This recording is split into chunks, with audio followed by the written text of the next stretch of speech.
Assalamualaikum warahmatullahi wabarakatuh.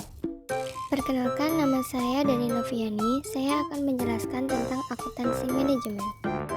Konsep akuntansi manajemen. Konsep dasar akuntansi manajemen adalah identifikasi, pengukuran, dan komunikasi informasi akuntansi kepada manajemen internal, penentuan biaya dan kontrol keuangan, pengumpulan analisis dan interpretasi data keuangan dan non-keuangan, pembuatan laporan keuangan untuk mendukung pengambilan keputusan.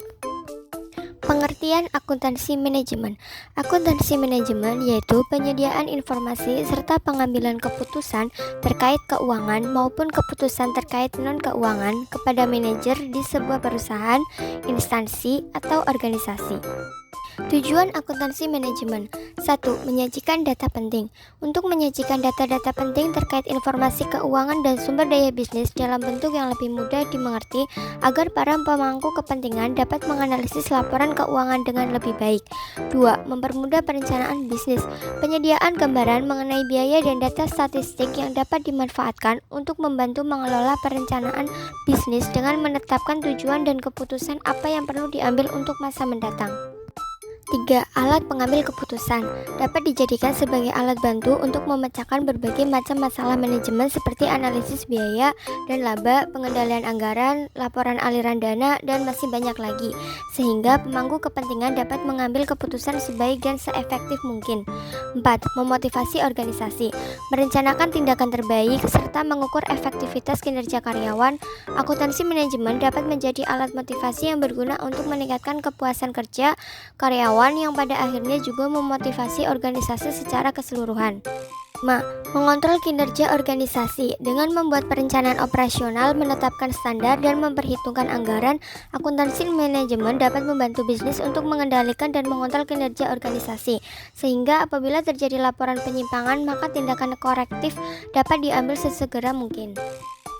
Ruang lingkup akuntansi manajemen. Menurut Garaika dan Winda Verliana dalam buku Akuntansi Manajemen 2020, ruang lingkup akuntansi manajemen adalah semua yang dibutuhkan para manajer dalam rangka mengendalikan operasional organisasi. Tentu masing-masing manajer, karena tugas mereka lain, butuh informasi yang berbeda-beda pula. Contohnya sebagai berikut. Manajer keuangan, mereka butuh informasi seperti pendanaan modal, beban biaya, tingkat pengembalian investasi, rasio keuangan, dan sejenisnya. Manajer produksi, mereka membutuhkan rincian biaya seluruh proses produksi seperti beban tenaga kerja, biaya overhead, dan lain-lain. Manajer pemasaran, seperti namanya, yang mereka butuhkan adalah berapa biaya yang dihabiskan untuk menciptakan produk. Kemudian biaya lain seperti ongkos promosi. Top management, mereka butuh informasi yang relatif lebih umum dan akuntansi manajemen seperti ekspansi usaha, diversifikasi produk, atau kebijakan investasi lain. Top management juga butuh informasi akuntansi berupa pengukuran kinerja perusahaan.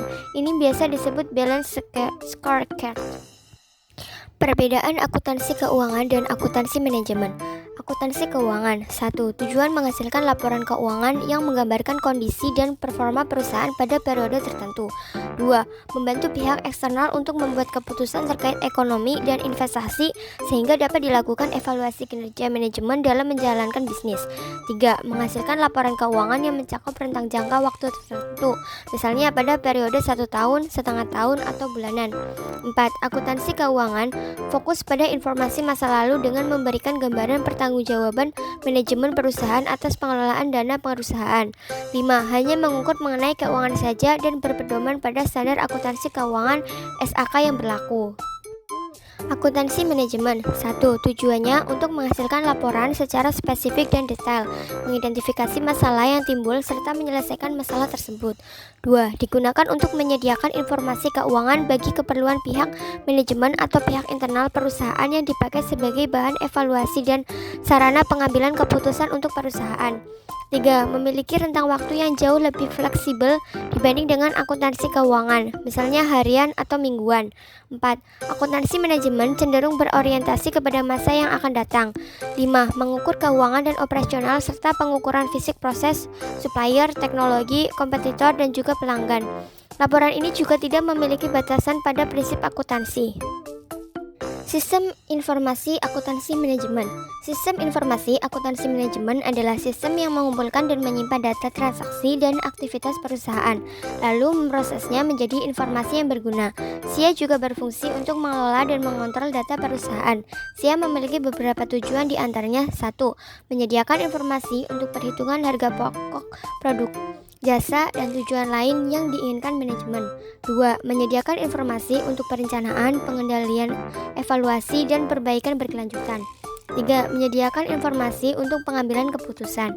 SIA dapat membantu manajemen dalam membuat keputusan yang tepat dengan menyediakan data yang terorganisir dan terstruktur. Informasi yang terintegrasi dari SIA juga dapat digunakan untuk koordinasi antar segmen dan subunit.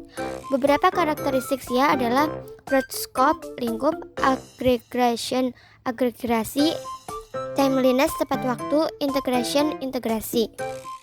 Sekian dari saya penjelasan tentang akuntansi manajemen. Bila ada kesalahan, saya mohon maaf yang sesulus-sulusnya.